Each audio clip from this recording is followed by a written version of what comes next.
Here we go!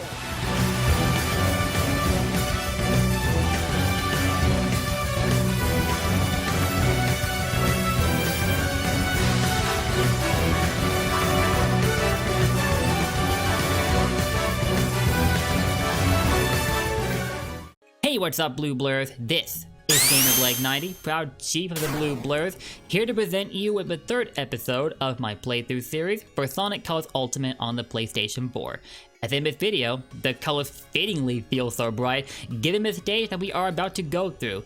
It is also my favorite stage in the game, and the best looking stage, period.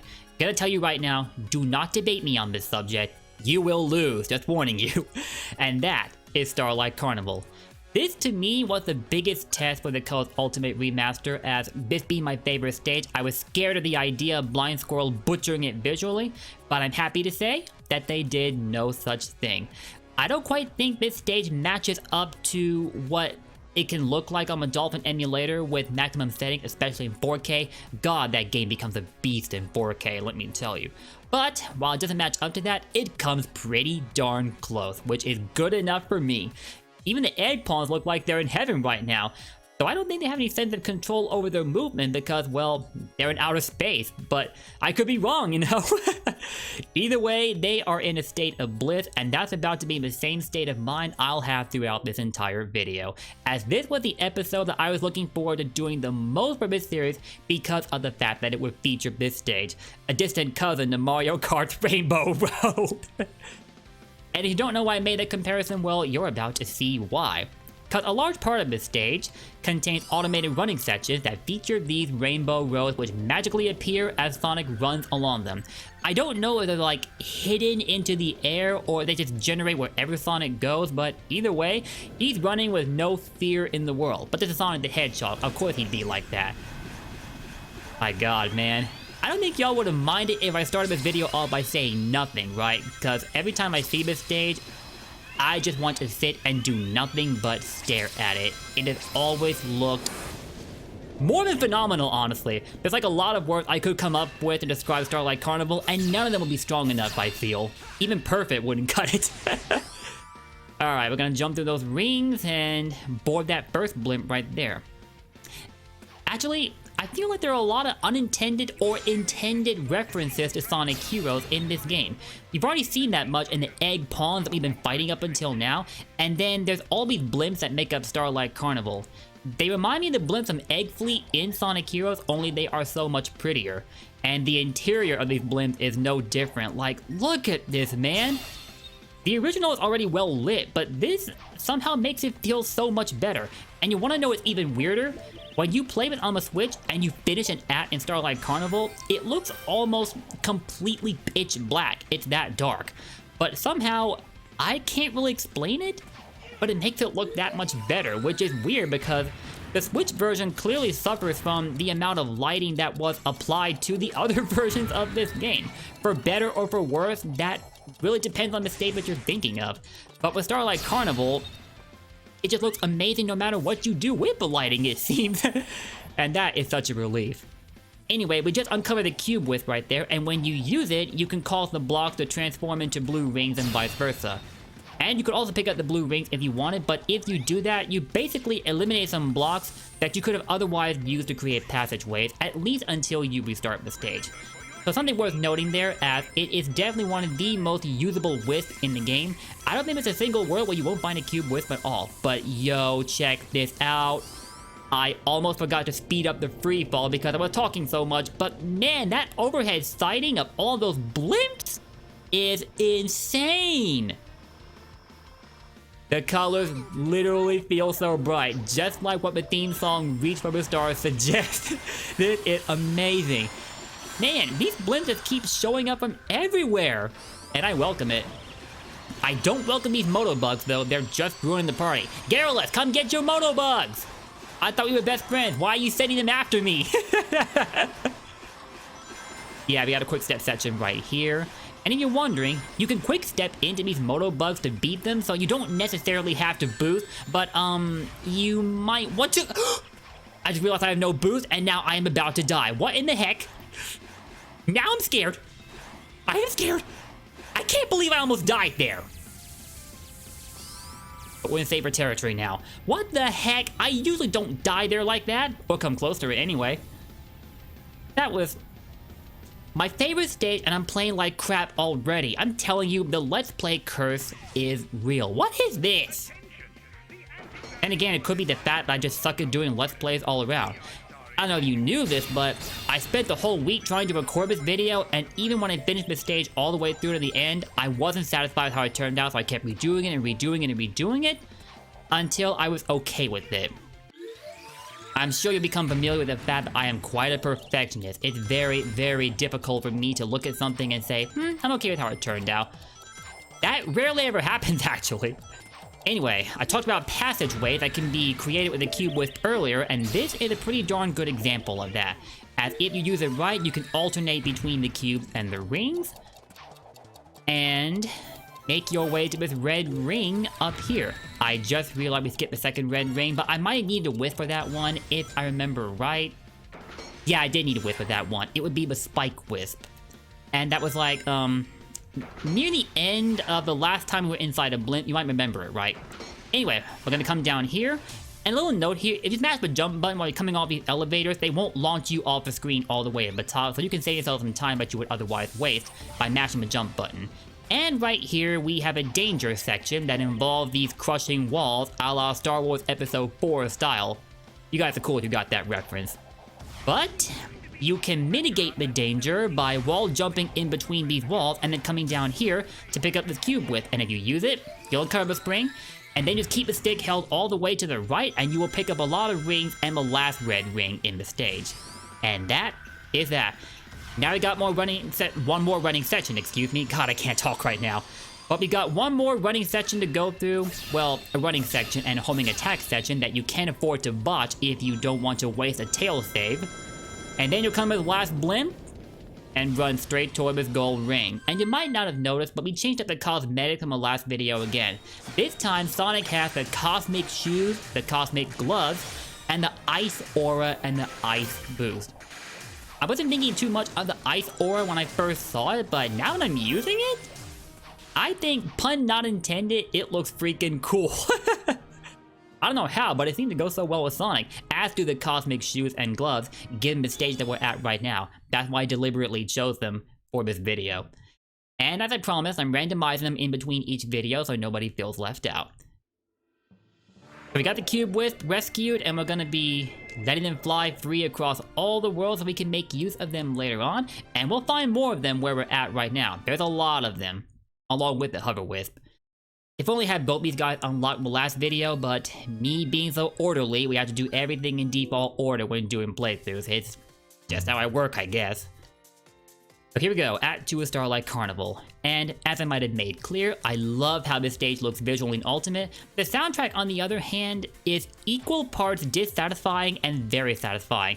I didn't like how it sounded in Act 1, although I will say that I'm liking how the guitar was implemented for that act, so it's not entirely a lost cause. And similar to the last two stages, I might have been a little unfair in my initial assessment of the remixed music. I still prefer the original though, and while we can't toggle the music in Ultimate like I was hoping we could, we can still enjoy the original music when we get to Acts 4, 5, and 6. In fact, it makes perfect sense how they split the remix and original soundtrack across the board to make it so basically each act in every world has its own music, remixed or otherwise. So it really evens things out, and I like how they went about it. Would have preferred a toggle, but at least they compromised. We got a wall jump. We're gonna come up here, and we can't grab that tail save, not that we need it, because we have more than enough as it is already. But we will pick up that cube wisp and destroy all these metal boxes, which is another convenience to having the cube wisp. They are not specific to the blue boxes that have rings inside them.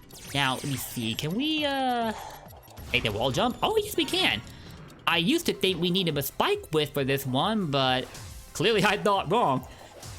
I've been playing this game non-stop at least, so the more I play it, the more I learn about it, which is really good, as it will help me add some material to this playthrough, which has always been one of my biggest priorities. The more you can walk away my videos feeling like you learned something, the more that I'm accomplishing my goal. Oh no, no, crap, I should have kept mashing the wisp button. Reason being, You're gonna get shot on sight if you don't, because the egg pawns will be ready, so you gotta be very careful there. But yeah, could have gone without dropping all my rings, but at least we finished up with Act 2. And yo, these result screens are just as phenomenal as the rest of the stage. When you got a stage like this that has surroundings you'll always appreciate no matter how you're experiencing it, whether an area map, the result screen, or the gameplay in general, something was done very, very well. I could gush all video about how much I love Starlight Carnival. It's basically a much prettier egg fleet with a more enjoyable gameplay experience, at least in comparison to the cluster that was Egg Fleet in Sonic Heroes. Y'all might know what I'm talking about. I will say though that the gameplay here is largely a combination of automated running sections and 2D gameplay, so there's very little else that you will find in the way of 3D gameplay other than the Rainbow Road with the occasional quick step. So I will admit that cuts down on the replay value for Starlight Carnival, and that's highly unfortunate, but luckily the visuals are that good that I'm willing to overlook it just this once. I have plenty of favorite stages in the Sonic franchise, Stardust Speedway coming to mind as among the first examples. I even named my Discord server after it at first, before changing it to the Blur Speedway. So it's still inspired by the Speedway, but with more of my personal touch. But yeah, I agree with anybody who feels like the gameplay experience here could have been so much better. It could have been, but I think it's worth powering through it to enjoy just how pretty this stage looks, especially right now. Yo, look at that! That statue in the background, who is that? I want to know. I almost think it was partly inspired by... Actually, no, I don't think it was inspired by Link from The Legend of Zelda just because of the bow and arrow, so... Where did that one come from exactly? Ah well. I'll leave y'all to figure that much out, and if you have an answer, you can let me know. Anyway, we're gonna start going down this long sequence of 2D sections that Act 3 is known for. In fact, a lot of the acts here are largely 2D, and it's primarily this stage that causes you to question if Sonic Colors really is meant to be marketed as a 3D game, because while it does have some 3D sections, I sometimes wonder if the 2D overshadows it to an extent. I think it's been an ongoing debate since the release of the game. Me personally, I feel like this game, as fun as it is, could have been so much better if it had more faith in its 3D capabilities. But at the time Sonic Colors came out, I think fans were clamoring for a return to the formula for 2D gameplay, which might have been why they decided to make a compromise when making Sonic Colors. And that's understandable, but it does leave a lot of opportunities on the table, so I really hope that when Sonic Rangers comes out, it will be largely a 3D game. We haven't had that in a while, I think. Sonic Force aside, but even that had plenty of 2D. But yeah, we gotta be very careful here. We cannot fall off these golden springs. And be careful when moving along them. They will only move forward along with you, but they will never move backwards. So if you made a mistake and left something behind, tough luck, you're stuck with your decisions. And we have a Ghost Wisp right here. This button here generates a trail of rings, but that's meant for the Hover Wisp, and we have not unlocked that yet. If we had done so though, we would have found the last red ring in this act, and we're not going to be able to pull it off right now, unfortunately, so we're just going to have to take the gold ring and keep it moving. I gotta ask, out of all the result screens in this stage, which one do you feel is the best? If I'm being honest, I think that's Act 5, and I know I'm jumping a little ahead of myself because we haven't got to Act 5 yet. Act 4 is up next, but when you get to see it for yourself, you might find yourself agreeing with me or doing the exact opposite. Man, Starlight Carnival, I really hope they borrow from the status concept for future stages. In fact, if it showed up again as Sonic Rangers, whether in a different form or otherwise, I would be insanely happy about that. Sega, make it happen. And with that, Act 4 Starlight Carnival, and it's back to the original soundtrack. So now, I am at peace. To be fair though, I actually really liked the Act 2 remix. I thought that one was very good. And it's odd because it utilized the same instruments that were heard in the Act 1 remix, but I guess it has to do with the different patterns behind it. I'm no musician myself, so maybe someone who is could better educate me on why some remixes just sound so much better than others, but I don't know. There's something about the Act 2 remix that managed to win me over the more I listen to it. Act 1 still has work to do in that respect, but it's getting there. Oh, and hang on 1 minute, I gotta waste Molasses' boost real quick. Reason being, I'm going to show you something. It's gone. There. Now we have the air dash, which will replace the boost if your boost gauge is completely empty. And even without the gauge, it's actually quite useful when you learn how to utilize it properly. You can even use it when coming down here to get the second red ring a lot more easily than just taking the normal route there. And we gotta be very careful of these green guys right here. They are not too fun. They actually make it much harder for you to use these pulleys to get up here without getting yourself hurt. So you really have to slow things down and watch your movement around them, like I've had to do right now.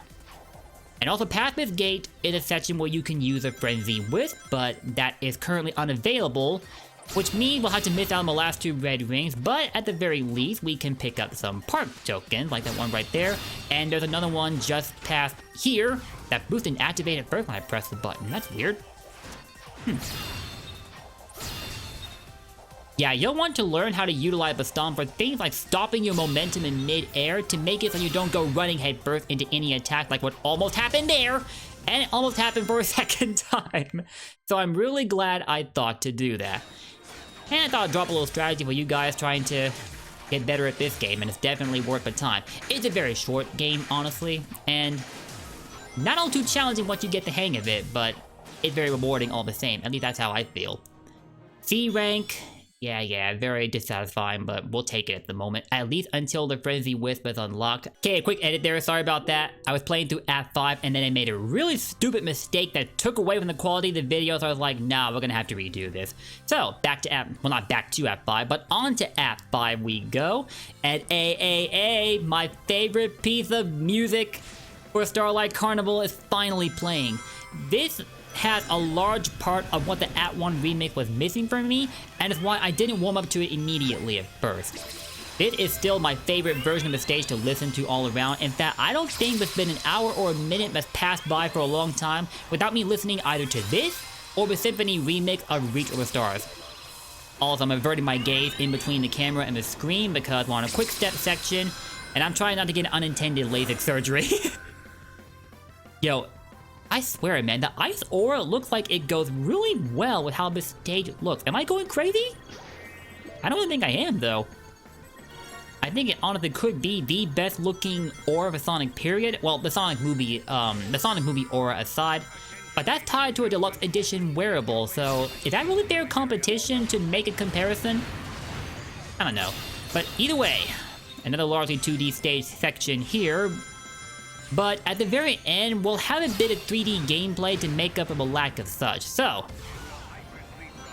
all is good. Thank you, Tails, we didn't need your help. But then again, those not as familiar with this game might be more grateful because we got the Hover Wisp right here. And this contains the equivalent of Sonic Adventure's Light Speed Dash, though it's a bit slower to use because the Hover Wisp moves like a snail. But the trade-off is you can hover in mid-air exactly as the name suggests, and while doing so, you can zip along trails of rings at the press of the boost button. You have to be careful though, cause it's a little wonky and you'll at times fall out of the middle of a trail of rings, which could cause some problems depending on where you're at, especially in Act 6. You really gotta watch your timing there. Also, these guys are basically chemical plant wannabes. They're really hard to beat when plastered with a wall like that, but stomping on them seems to get the job done, so there's a solution. Hover! Oh yeah, that red ring right there, that is intended purely for the Spike Wisp, so don't even bother going out of your way to get it because you're gonna be spending a tail save if you do that. Which I guess isn't too disastrous given how the tail save works, and you could probably pick up the red ring, die, and then respawn from wherever Tails drops you at. It's really uncertain where exactly he drops you if you use a tail save, but obviously it'll be near where you died.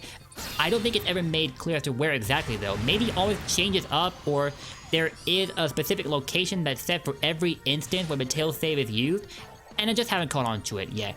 But anyway, let me cut myself off for a bit. Look at this! The best looking act in Starlight Carnival, period, because of all these skyscrapers. This is see-through glass, and the coloring on it is so freaking godlike. And also, these guys are trying to practice with Sonic Symphony, bruh. Well, sorry, but you guys have a long way to go before you can match up to what was seen at the Symphony. It's been 3 months since, and I don't think any of us will be forgetting about it anytime soon. They've done Symphonies before, but it's going to be very hard to top what was done with the 30th Anniversary Symphony, I'm telling you right now. I think they're actually responding to demands for a physical soundtrack release of the 30th Anniversary Sonic Symphony, and we may finally get to add it to our collection, which I'm really hoping is going to be the case. They've done similar releases before, and they're going to be doing that again with the Sonic Colors soundtrack, which is Sonic Colors Recolors, that being the remix soundtrack for Sonic Colors Ultimate, and is supposed to release near the end of this month for digital platforms. Physically, on the other hand, I think that is exclusively for Japan, and that really makes me hate living in America right now, man. But yeah, with that, we're going to pick up the last red ring, and top off the 5th act with a nice fireworks display that just makes Starlight Carnival look ethereal. And maybe we've got an S rank? No, but it looks like we came really close to it. Sometimes, even though you'll pick up all the red rings, you'll either get an S rank or you'll come very close to it, which is saying a lot. There's no Tails save. Seriously though, do I even want to step off the cosmic wearables after this video? I really don't think so, because I don't think any of the other gloves and shoes, the gold and silver ones aside, look as good as the cosmic ones do. They become my favorites really fast. Hover Wisp have been set free, and is there a world where you don't use them at all? Actually, I think there is. I don't think you ever see them over a tropical resort, do you? Also about the red ring being stored away at Game Land so you can unlock the Chaos Emeralds. I've been considering setting aside a separate video for the Game Land stages, actually. They don't seem all that challenging to complete, honestly, at least once you get the hang of them, but it might be worth it for the sake of assembling a complete playthrough. So if that is what you would like to see for the Game Land stages, just let me know in the comments down below. And with that, we're going to the final act of Starlight Carnival, the boss act aside, and this is all 2D, so sorry to those that prefer the 3D gameplay. But at least it's relatively short depending on how you approach it. First of all, you come down here, take a drop, but not dying in the process, and using the Hover Wisp, you can come over here and grab the first red ring, and there it is. Now for this Hover Wisp, you're going to want to save it first while you come back over to the end of this platforming sequence, and then use it again so you have enough time to get back up here, because just like with the Ghost Whip, it drains fast, so you gotta make the most of it while you have it. Oh, and thank goodness, those things can't hurt us in hover form. But that reminds me, in Ultimate, these guys have basically become infinite generators for boost meter, as you can never actually destroy them, but as long as you keep timing your homing attacks correctly, you'll constantly be building boost gauge, hence the term infinite. And no, we're not talking about the character Infinite in Sonic Forces, sorry. Alright, Hover Wisp again, and we're gonna come down here, past these guys. And there's a 100 ring collectible right here, which gives us invincibility. So we don't have to fear these guys for a while, but just like with the Wisp, it's not all that long lasting, so it wasn't all that meaningful. Seriously though, even though Starlight Carnival is largely 2D, the surroundings, the way they look, they're more than worth the price to be paid here. Oh my god. I said it plenty of times, but man, they look incredible. You'll be hearing me repeat myself an awful lot. Even though we don't have that much more of this video to go through, because we aren't at 6 right now. Which is a shame, I wanted this video to go on for so much longer, but no, we had to be the fastest thing alive, Sonic. Way to cut into the experience. I'm just kidding, though. So, like I warned you about earlier, you might fall out of these trails of rings midway, so you need to watch for that, so you don't get thrown for a loop. And there's a button right here that you can press to reveal this trail of rings that will take you to a red ring, but you need to be quick about picking it up, because these rings will not stay there forever, and neither will the red ring. So hopefully we got there on time, and yes we did, so we're good, Now, gotta do the rest of the work from here, pick up this next Hover Wisp, press this switch, and get these guys really quickly, because I'm not trying to get spiked. There we go. And we're gonna come over here, gotta watch these bombs too. Don't use a hover wisp to go past here because that's just asking to get bombed by these guys, so don't do that. Instead, just use a homing attack and say the hover wisp for when you come down here to get the last red ring in the act, and it's gonna be right here for those of you that couldn't find it earlier. And then you can go straight back to what you were doing before. The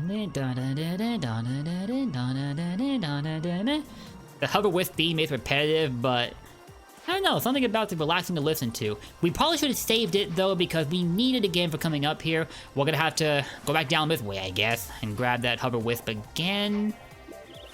Where do you want to go from here? Oh yeah, there's no pathway to take here. We'll have to use this one because we already spent that switch trying to come up here. We can't take that path again. Now we're good. So we can run the rest of the way to the finish line, or fly in this case. And if you run out of gauge here, you will still have these guys to bail you out, so don't be too concerned about it. It'll also make for a nice failsafe if you don't have enough gauge for the hover to get you where you need to go. And a B rank even after 5 red rings, excuse me? And you'll have noticed we picked up almost 600 rings, but that's still worth a B rank? I feel so offended right now. I feel so offended. My favorite stage in the game, and is finding ways to make me look bad. How disrespectful. I will not tolerate this. Nope, I will not. No, no, no, no, no, no, no. No way, sir. Nuh-uh. So, I'm gonna repair my shattered dignity by going straight to the boss at, I think it's called Frigate Orcan, if memory serves me right. Let me go check in the options satellite so I'm not spreading misinformation. Okay, I was halfway right about what the boss is called for Starlight Carnival. It's Frigate Orcan, not Frigate Orcan. So, got it. I'll make a note of that. You can actually see the names of the bosses by checking the soundtrack in the extras menu. As a little side note to those of you that did not know about that. And it's a huge part of how I came to learn about the names of all the bosses. Whereas before, the only one I knew by name was the big boy at Tropical Resort and Planet Wisp. They're both big boys. But they had more official names, those being the Rotatotron and Refreshinator, as I talked about before in the Sweet Mountain episode. But with that, we're on to the boss act. And after seeing how Starlight Carnival looks now, it really makes me wish they could have upscaled the cutscene, which apparently they could have, given what those that got the PC version found in the files, but they just decided to upscale them and leave it at that. Unless they had trouble trying to do more than that and simply couldn't, I don't know. Don't really understand, I don't really understand game development that well. Uh-oh! Tails coming in with a save. I wonder if this is where they got the idea for a Tails save. Oh man, now he's brainwashed. Yo! Things getting real now. He's my buddy now. What have you done to him? Me?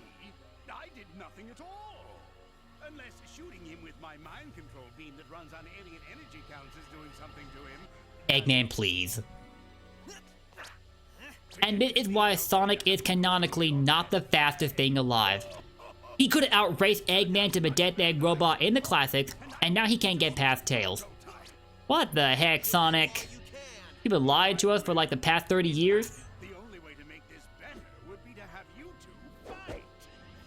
They could have actually fought in Sonic Lost World, but they were like, nah, let's make his brainwashing bake. Really, Tails? That's the most you do to look intimidating? You just raise an arm? Where am I? Eggman needs to work on his brainwashing. And hypno hair tingling! Alien energy Oh, that's hilarious. ran out of juice. Well, I'll get more. Imagine Tail with Eggman's mustache. Control one little punk. What if it, when he brainwashed anybody, they immediately grow a mustache in the same style as Eggman's? I don't think that would be likely to happen, but I don't know, that would just make it pure comedy. So, given the theme of Sonic game the last decade, we probably have more than enough comedy to last us a while. Here was a good idea. There it is, straight from the horse's mouth. Pay up. You guys never made a bet. But I will side with Sonic here because he did suspect that something was up from the get-go, whereas Tails, despite being the brainiac that he is known to be, somehow wasn't all that apprehensive about going to Eggman's park. So, Like I said before in the first episode, they kind of dumbed down Tails' character, and that never really sat well with me. Anyway, back to Rainbow Road we go, cause we've got a date with the third boss, that being the Frigate Orcan. And what we do here is basically tackle it the same way that we would the Egg, Albatross, and Sonic Hero, just homing attack it over and over when you get close enough. And you also quick step to avoid the cannon blast. And if you're lucky enough to pick up a laser wisp, you can speed up the course of this fight by using it to attack the mid-section, as that does a lot of damage. Similar to what the laser wisp will do when you fight the Rotatatron. Okay, is there another laser wisp here? No, and you also gotta be careful, because along with rings, this guy might drop spiked balls, and obviously you don't want to run into them, especially if you're trying to S-rank this boss. I don't know why though, but lately I've had a hard time trying to do that. Maybe I'm just out of practice. Usually, S-ranking them is not all that challenging. Okay, got the second laser wisp. Is that enough to finish up the fight? No, we actually need a third one. If I did it optimally, I should need only 2. But we got the third one already, so that should just about do it for the Frigate Orcan. Hey! Oh yeah, listen carefully. I don't know if you could tell over all the sound effects, but they actually added back in an unused line from Roger Craig Smith when you beat this boss. I believe he says, "Sorry, I got bored and broke your robot," or something like that. And what is this? No S rank? How dare you? How dare you offend me like this? I'm about to stop calling this stage my favorite because it is being so disrespectful right now. You know what? I don't care. I'm gonna play this boss again. Can I pick that up? Ah! Okay, quick edit there because I restarted this boss and then somehow managed to die trying to pick up that laser wisp when it was still in the line of fire. Not exactly a good idea if you're trying to perfect this boss, so nah, we can't have that. Let me try this again. And don't worry, this will be the only instance in this series where I ever restart a boss. I'm not gonna make it a habit, I promise. Even though my pride is begging me to do differently. It's that boost wisp, but you know what? We don't really need it. I think it helps to focus all our attacks on the centerpiece of the boss, so that along with using the laser wisp, you can finish this a lot faster. And I just realized the clock didn't restart after I died. Whatever, I'm just gonna keep it going because I've wasted enough time with the boss as it is. So first laser wisp is in. And you know, despite the ranks here not feeling as dependent on your time as some other games do, I wonder if it does factor into how well you rank up when you're playing the boss acts. The ones that are more experienced but would know better, but when you think about the fact that when S-ranking the Rotatatron boss, beating it in 30 seconds tends to help your case with that, otherwise it tends not to work out. So maybe it does play a role. But with all the other 6 acts that come before the boss act, the score is a lot more important than the time. You could take as long as, say, 5 minutes on an act, and you could still S-rank it. And now I'm down to a B rank. A step down with an A rank I could have walked away with, but no, I just had to go and ruin it. So I'm gonna stop making myself look any worse than I am right now and just get back to the game. So here we go. On to the cutscene where we deactivate the second generator and free the carnival from Eggman's influence, which I'm happy about, as much as I love this place. Gave more than a complaint, I think. Sup, Yacker? So did you get any more info out of him? Well, it wasn't easy, but yeah. Okay, let us have it, Tails. He's going to use the energy he's stealing for a mind control weapon. Yeah, y'all learned that much. Learned that one the hard way. Do we know how Eggman is getting all these aliens? Yeah. At first I thought that Yacker was talking about how Baldy Nosehair was using burps to do it. He is pretty gassy. Sonic, no! Come on, man! Something doesn't seem right with that. I did not need to think about that. Then I made a tiny adjustment and realized he was saying generators. Tails and the translation errors. He never gets that thing working until after you beat the game, So which is kind of sad. Eggman is using 5 tractor beam generators to hold their planet in orbit while he scoops the aliens all up. Hold a whole planet. Well, it's tiny, but still. Sonic? Remember Sonic CD? 5 generators? I don't get why he's surprised. So, if my math is correct, that leaves us 3 more of those bad boys. Congrats, Tails, you can do math. Nobody said there'd be math, but I'm with you, buddy.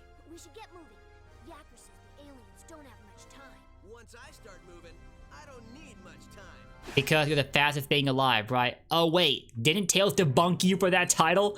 When he was brainwashed. Soon the mind control weapon will be full of Watch Sonic completely ignore me. aliens, and Sonic's world will be the center of my interplanetary theme park. Yo, reckon you'll be able to get yourself enough of that energy to take over the whole dang planet? Yes, I reckon I will. Where is your new voice? Oh, this is where he gets the pirate voice chip. And it's when Cubot is at his most entertaining. The bone's connected to the talk bone. The talk bone's connected to the mouth bone. Did that come from some kind of song that I don't know about? Finally, I don't think anything could have been more annoying than that cowboy chatter. I think you're wrong, Eggman. Now yeah, pirate chatter. Begging your pardon, Squire, but me and Mayday are gonna I search for the Liberated Sonic. Arr!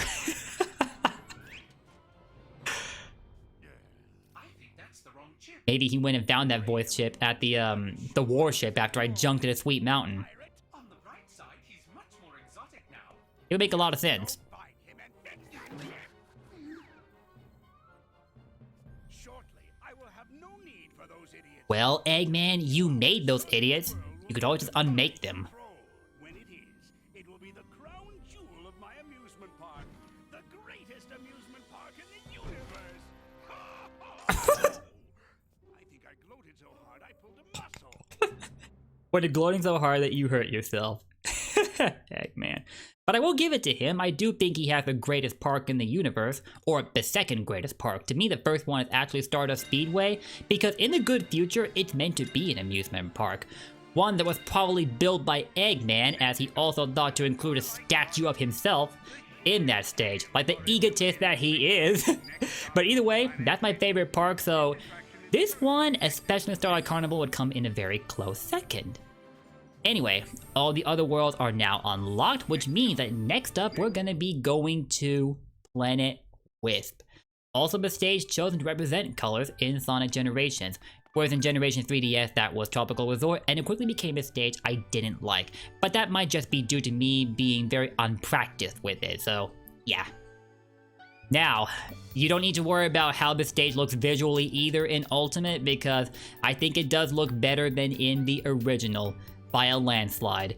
Although in Dolphin, Planet Wisp can still compete very well with this iteration, but either way, I was really glad to see what's done with Planet Wisp, musically and visually. Not everyone is on board with the At 1 remix that you're going to be listening to in the next video, and I personally agree because I do think the softer music on the original fits it much better. But that being said, expect to see me popping off to the remix in the next video because I fell head over heels in love with it. It was awesome. And actually, the At 1 remix for Planet Wisp is the exclusive music that was included for those that got the Digital Deluxe Edition. Because I got the regular edition from a Nintendo Switch, which is also why I have my keychain over there. I'll grab it in a little bit. But when I got to this stage on the Switch, the At 1 remix did not play. I got the original music instead. So there you have it. Either I'm late to the party in learning that information, or that much just became clear, because I don't think they ever specified which music would be exclusively for digital owners unless I missed it, which I could have. Anyway, I'll be right back. And here he is, guys. Little baby Sonic. Is it not so cute? The very first time I saw this Sonic Central, I was like, okay, I absolutely have to have this. I don't care if I get more than one copy of this game. I need this. I need this so bad. And also, I kind of failed to mention this at earlier points in the video, but for this recording, I put this back on. Check it out. For those of you that just came by my channel, you might not have seen me with the Sonic Unleashed hoodie, but I've been wearing it interestingly for a Sonic Colors playthrough. I need to break this out when I get back to my Sonic Unleashed playthrough on my Nintendo Wii, which I still haven't finished, and it's quite ridiculous. All of my episodes have been so spaced out so far, and that's just unacceptable. Also, by getting the game physically, I got this nice box right here. The box art on both sides of it is freaking awesome. I'm glad I had this. Set it right at the front of my setup when I first got it, and I'm taking very good care of this box, so I refuse for there to be a single dent in it. Around here, we do things properly. Just put this thing back. There we go. And with that, guys, I think I kept y'all waiting long enough. That'll do it for this video.